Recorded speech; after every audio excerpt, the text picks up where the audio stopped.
आज हमने जो टॉपिक पढ़ना है उसका नाम है homogeneous linear partial differential equation with constant coefficients. तो पार्शियल डिफरेंशियल इक्वेशन अगर उसका जो ऑर्डर है वो सेम हो, और ऑर्डर क्या होता है? Highest power of the derivative. अगर उसकी highest power of the derivative through out the equation same हो तो उसको हम होमोजेनियस कहते हैं इक्वेशन को। इसको होमोजेनस भी पढ़ा जाता है, होमोजेनियस भी बोला जाता है।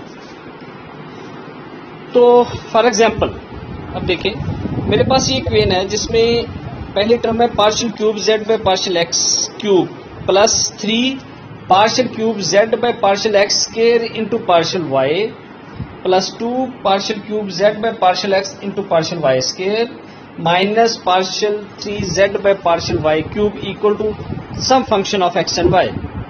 अब आप देखिए इसमें थ्रू आउट जो डेरिवेटिव है वो 3 है उसकी पावर, तो ये होमोजेनियस है।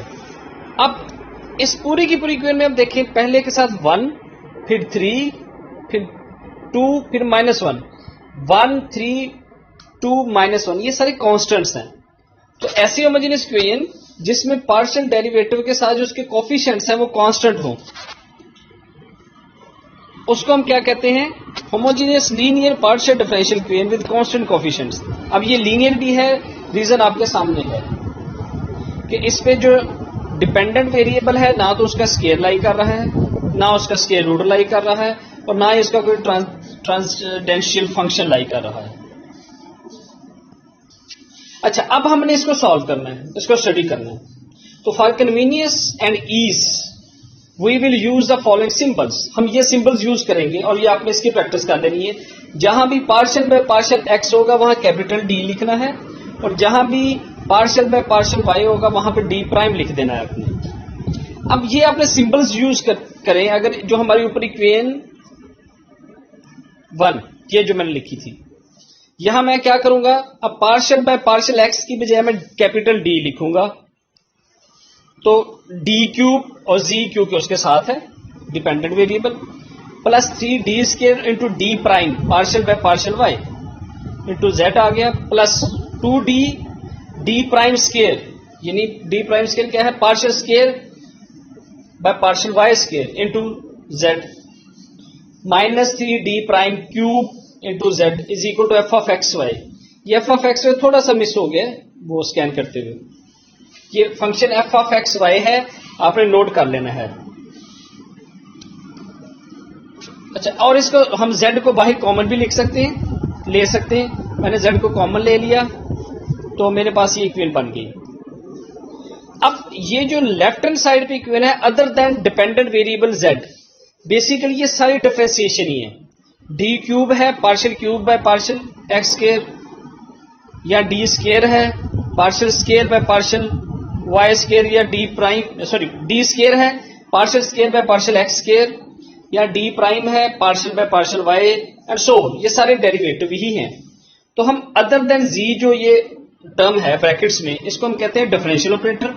और राइट हैंड साइड पे हमारे पास कोई भी एक एक्स और वाई का फंक्शन है, ये क्वेश्चन टू क्वेश्चन वेरी कर सकता है। ये हम देखेंगे कैसे हो सकता है। और इस फंक्शन की ओवरऑल कोई समझने में अगर चेंज भी हो जाए तो कोई डिफरेंस नहीं है, हमारी अंडरस्टैंडिंग में कोई प्रॉब्लम नहीं आएगा। अब ये जो सोल्यूशन है ना, सच इक्वेशन, कौन सी इक्वेशन?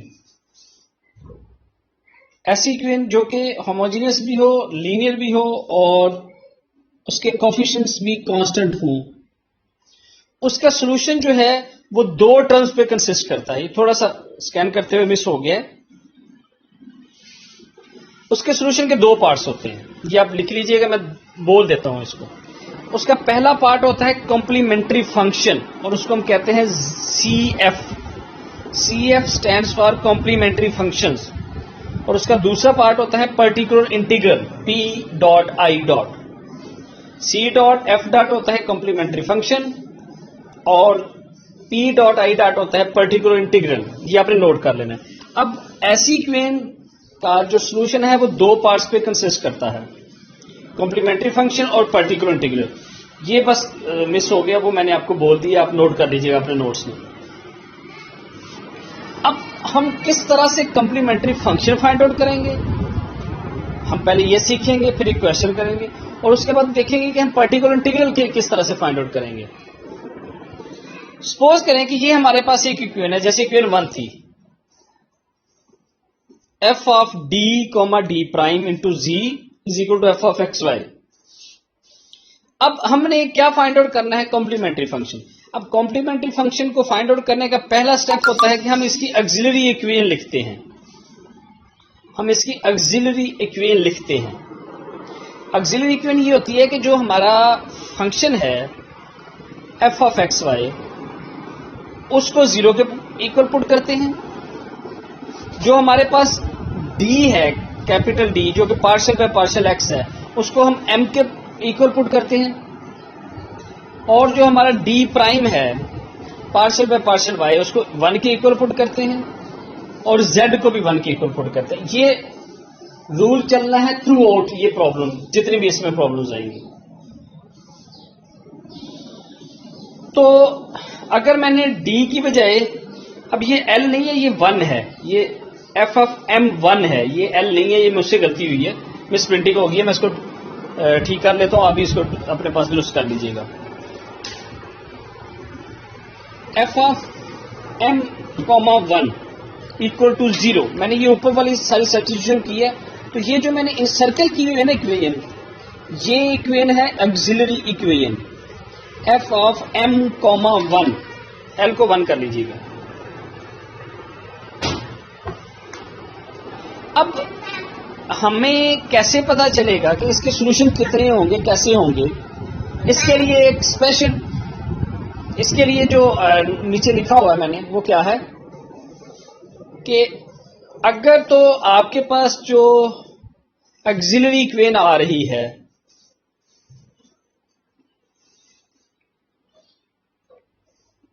जो आपके पास गिवन इक्वेशन है, जो आपके पास गिवन इक्वेशन है, अगर उसका ऑर्डर 3 है,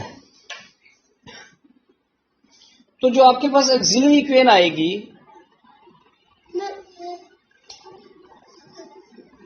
उसकी डिग्री भी 3 होगी। तो क्या होगा, मैं रिपीट कर देता हूं कि अगर आपके पास गिवन इक्वेशन है, जैसे इक्वेशन 1 थी, उसका ऑर्डर 3 है और आपने उसके बाद ऑक्सिलरी इक्वेशन लिख ली। अब वो ऑक्सिलरी इक्वेशन जो है उसका डिग्री भी 3 आ गई, तो आपके पास 3 सॉल्यूशंस होंगे।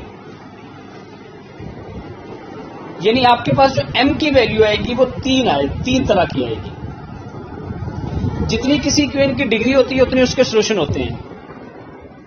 और यहां जो हमारा सॉल्यूशन है, यहां जो हमारा रूट है वो m है, ये आपने नोट करना है, ठीक है। जितने डिग्री होगी उतने ही m आएंगे। अब हमारे पास क्या हुआ था क्वेश्चन 1 में ऑर्डर 3 था। जब ऑक्सिलरी इक्वेशन बनाई तो उसकी, अब देखें, उसका ऑर्डर डिग्री भी 3 आई, तो हमें 3 सॉल्यूशन मिलेंगे, m1, m2 या m3। अब जो कॉम्प्लीमेंट्री फंक्शन है ना, वो डिपेंड करता है इन्हीं m1, m2 और m3 के ऊपर। तो हम ऑल पॉसिबल जो हमारे पास ऑप्शंस आ सकती हैं m की, वो चेक करने लगे हैं। यानी पहला तो होता है कि ये तीनों रूट्स बिल्कुल एक दूसरे के इक्वल ना हो, डिस्टिंक्ट हो। यानी m1 m2 के इक्वल नहीं है, m2 m3 के इक्वल नहीं है और m3 m1 के इक्वल नहीं है।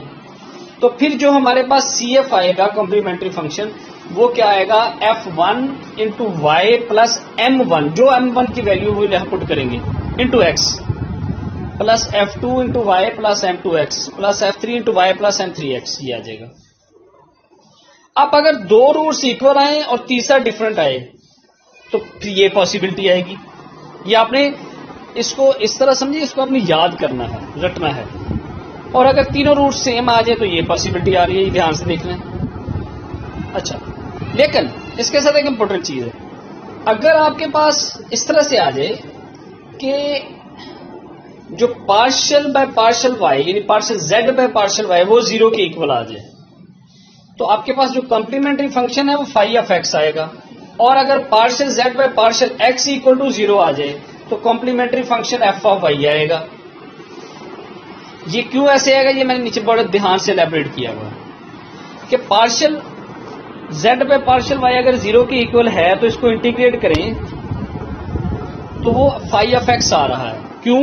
क्योंकि कोई भी फंक्शन फाई ऑफ x है, x का कोई भी फंक्शन, x से किसी भी फंक्शन को y के लिहाज से डिफरेंशिएट करें तो 0 आता है। इसी तरह y के किसी फंक्शन को x के लिहाज से डिफरेंशिएट करें तो वो 0 आता है। ये रीजन मैंने लिख दिया, ये आप इसको आसानी से समझ सकते हो। अच्छा, अब अगर इस तरह से हो कि d प्राइम ऑफ की पावर r वो z की इक्वल आ जाए, यानी d प्राइम स्केयर z की इक्वल आ जाए, partial square z by partial y square 0 के इक्वल आ जाए, या partial cube z by partial y cube 0 के इक्वल आ जाए, या partial 4z by partial y4 equal to 0 आ जाए। सो तो हमारा कॉम्प्लीमेंट्री फंक्शन ये होगा phi 1x plus y phi 2x plus y square phi 3x। अच्छा, इसमें ना चेंजेस भी आ सकती है। चेंजेस का मतलब क्या है? आपका ये भी आ सकता है, ध्यान से सुनने को लिखा नहीं है, आपका क्वेश्चन आंसर ये भी आ सकता है phi 3x plus y phi 2x plus y cube phi 1x and so. यानी जरूरी नहीं है कि फाई 1 के साथ 1 आना है या फाई 2 के साथ y आना है, ये इंटरचेंजेबल होते हैं। वो कैसे, ये नेक्स्ट क्वेश्चन में देखिए कि लेट्स सपोज कि हमारे पास d prime square z equal to 0 है। इसका मतलब ये है कि partial square z by partial y square equal to 0 है। हम इसको y के लिहाज से इंटीग्रेट करें तो इसको y के लिहाज से इंटीग्रेट करेंगे तो राइट साइड पे हमारे पास कांस्टेंट आएगा जो कि ऑब्वियसली x का फंक्शन है, क्योंकि इसकी डिफरेंशिएशन 0 होती है विद रिस्पेक्ट टू y। एक दफा और इंटीग्रेट करें तो इसकी इंटीग्रेशन में y phi 1x plus phi 2x आ जाएगा। तो ये मैं आपको कहना चाह रहा था कि y स्केयर y क्यूब जरूरी नहीं है कि वो फाई 2 फाई 3 किसी के साथ भी आ सकता है। ये डिपेंड करता है कि आपने जो कांस्टेंट ऑफ इंटीग्रेशन है, यहां जो लिखा है फाई 1 ऑफ x, ये क्या लिया आपने। तो ये रूल्स है, ये केसेस, ये आपने रटने हैं, अच्छी तरह याद करने हैं। अब एक क्वेश्चन से मैं इसको एलैबोरेट करता हूं। क्वेश्चन ये है कि D square plus 2d D prime plus D prime square of z into z is equal to e raise to power ax plus b। इसका आपने कॉम्प्लीमेंट्री फंक्शन फाइंड आउट करना है। अब आप देखिए जो आपका f ऑफ x y है वो e की पावर ax प्लस b है। अब कॉम्प्लीमेंट्री फंक्शन के लिए जो ऑक्सिलरी इक्वेशन लिखेंगे वो कैसे लिखेंगे? उसके लिए सबसे पहले f ऑफ x y को 0 के इक्वल पुट करेंगे, d की बजाय m पुट करेंगे, d प्राइम और z की जगह पे 1 पुट करेंगे। तो ये जो इक्वेशन 3 मैंने लिखी है ये आपकी ऑक्सिलरी इक्वेशन है। अब देखिए जब ये मैंने ऑक्सिलरी इक्वेशन लिखी है तो डिफरेंशियल इक्वेशन का ऑर्डर 2 था, इसकी डिग्री 2 आई है। अब डिग्री 2 आई है तो इसका मतलब है इसके 2 रूट्स आएंगे। इसको सिंपल मैंने सॉल्व किया है, आप इसको फैक्टराइज कर लो, फार्मूला लगा लो, सिंपल सा वो 9th वाला जैसे भी है, तो m की वैल्यू -1 आ जाएगी। अब क्योंकि इसकी डिग्री 2 है तो 2 रूट्स हैं, और 2 रूट्स क्या होंगे? इक्वल, -1 और -1। इक्वल रूट के लिए जो ऊपर रूल था उसको फॉलो किया तो CF is equal to F1 into y minus x plus XF2 into y minus x. तो ये है रूल्स हैं कॉम्प्लीमेंट्री फंक्शन को कैसे फाइंड आउट करते हैं।